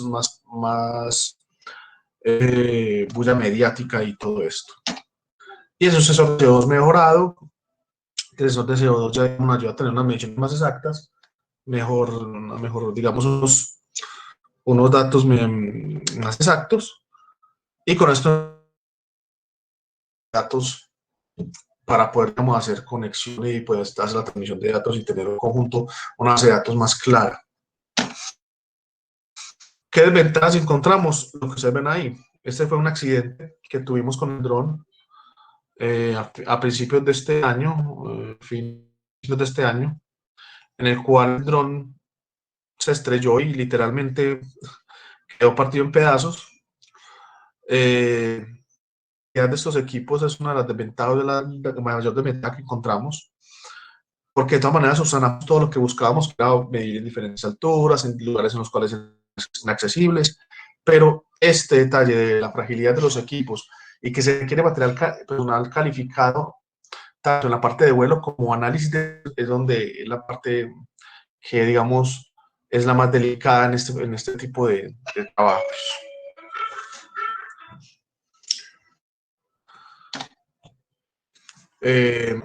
Como les digo, este es un trabajo desarrollado por el semillero Sauro.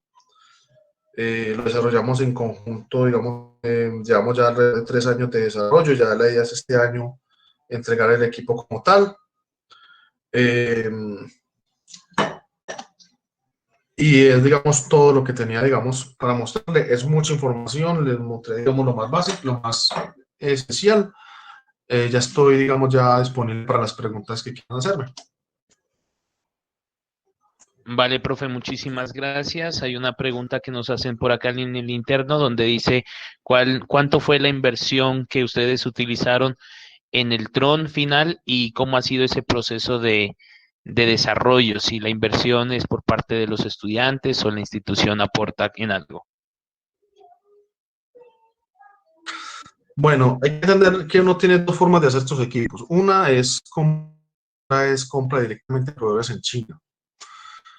Si usted, digamos, hace las compras directamente en China, puede que este equipo tenga un costo de 4 o 5 millones de pesos. Hablo desde todo lo que mostramos ahora en la versión final. Si usted lo compra aquí, puede valer fácil.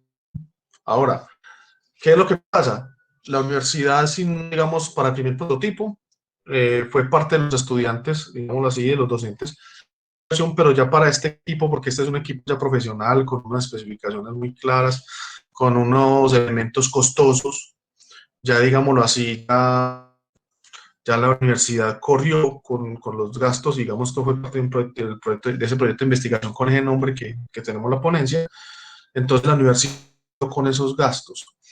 Pero inicialmente fue más una inversión de estudiantes y docentes, pero al final pues ya un equipo de esos no es casi imposible subsanarlo con propios, a no ser que no tenga un buen bolsillo.